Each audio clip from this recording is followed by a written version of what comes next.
Hello every one, കേറ്ററ്റിന് വേണ്ടിയിട്ടുള്ള സൈക്കോളജിയുടെ part 2 ക്ലാസ്സിലേക്ക് എല്ലാവർക്കും സ്വാഗതം. ഇന്ന് നമ്മൾ സംസാരിക്കാനായിട്ട് പോകുന്നത് മനഃശാസ്ത്ര പഠന രീതികളെ പറ്റിയാണ്. പ്രധാനപ്പെട്ട പഠന രീതികളാണ് ആത്മപരിശോധനാ രീതി, ഇൻട്രോസ്പെക്ഷൻ മെത്തേഡ് എന്ന് പറയും. അടുത്തത് നിരീക്ഷണ രീതി, ഒബ്സർവേഷൻ മെത്തേഡ്.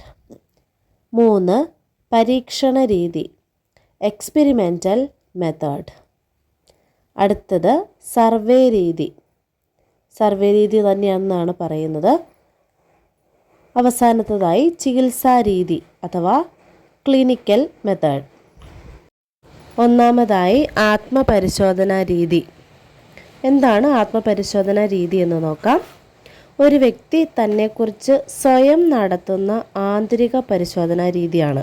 ആത്മപരിശോധന എന്ന് പറയുന്നത് സ്വയം ഉള്ളിലേക്ക് നോക്കുക, അതായത് വ്യക്തി സ്വയം നടത്തുന്ന ഒരു പരിശോധനാ രീതി. ഏറ്റവും പഴക്കം ചെന്ന മനഃശാസ്ത്ര പഠന രീതി ഏതാണെന്ന് ചോദിച്ചാൽ ആത്മപരിശോധനാ രീതി എന്നാണ്. ചിന്തകൾ, വികാരങ്ങൾ, ഉത്കണ്ഠകൾ, ആഗ്രഹങ്ങൾ, പ്രതീക്ഷകൾ എന്നിവ വിശകലനം ചെയ്യുന്ന പഠനരീതി എന്നാന്ന് ചോദിച്ചാൽ അത് ആത്മപരിശോധനാ രീതിയാണ്. ആരാണ് ആത്മപരിശോധനാ രീതി വികസിപ്പിച്ചെടുത്തത്? വില്യം വൂണ്ടാണ് ആത്മപരിശോധനാ രീതി വികസിപ്പിച്ചെടുത്തത്. നിരീക്ഷണ രീതി എന്ന് നോക്കാം.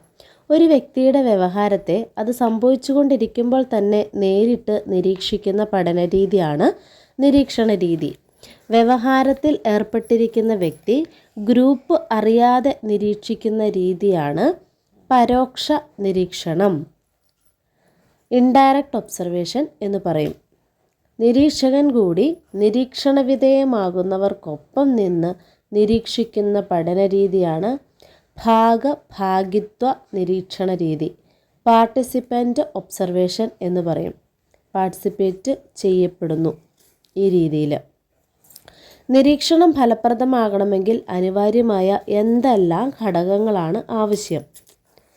പ്ലാനിംഗ്, ഉപകരണങ്ങൾ, യുക്തിപരമായ ഉപയോഗം. ഇവിടെ ഉപകരണങ്ങൾ എന്ന് പറയുന്നത് ക്യാമറ, ടേപ്പ്, വീഡിയോ എന്നിവയാണ്. നിരീക്ഷകൻ്റെ മികച്ച വൈദഗ്ധ്യം, വസ്തുനിഷ്ഠമായ സമീപനം. ഇതൊക്കെയാണ് ഒരു നിരീക്ഷണം ഫലപ്രദമാകണമെങ്കിൽ അനിവാര്യമായ ഘടകങ്ങൾ. അടുത്തതാണ് പരീക്ഷണ രീതി. മനഃശാസ്ത്ര പഠനങ്ങളിൽ വച്ച് ഏറ്റവും ശാസ്ത്രീയവും വസ്തുനിഷ്ഠവുമായ പഠനരീതി ഏതാണെന്ന് ചോദിച്ചാൽ അത് പരീക്ഷണ രീതിയാണ്. ഒരു ചോദകപരവും അതിൻ്റെ പ്രതികരണ ചരവും അഥവാ സ്റ്റിമുലസ് വേരിയബിളും റെസ്പോൺസ് വേരിയബിളും തമ്മിലുള്ള ബന്ധത്തിൻ്റെ അടിസ്ഥാനത്തിലാണ് ഉള്ള ഒരു പഠനരീതിയാണ് പരീക്ഷണ രീതി. ഏത് ചരത്തിനെയാണോ പരീക്ഷണ വിധേയമാക്കുന്നത് അതിനെ സ്വതന്ത്ര ചരം അഥവാ ഇൻഡിപെൻഡൻറ്റ് വേരിയബിൾ എന്നും,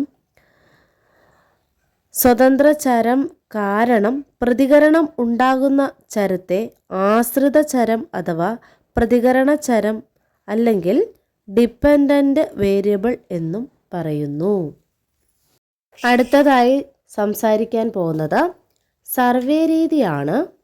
ഒരു നിർദ്ദിഷ്ട സാഹചര്യത്തിൽ ഒരു പ്രത്യേക ഗ്രൂപ്പിൽ നിലനിൽക്കുന്ന സ്വഭാവക്രമത്തെ പഠിക്കാൻ സഹായിക്കുന്ന പഠനരീതി.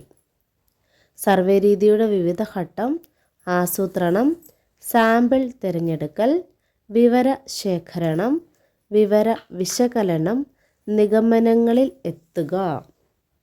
പരീക്ഷണ രീതി പ്രായോഗികമല്ലാത്തിടത്ത് ഉപയോഗിക്കാവുന്ന ഒരു രീതിയാണ് സർവേ രീതി.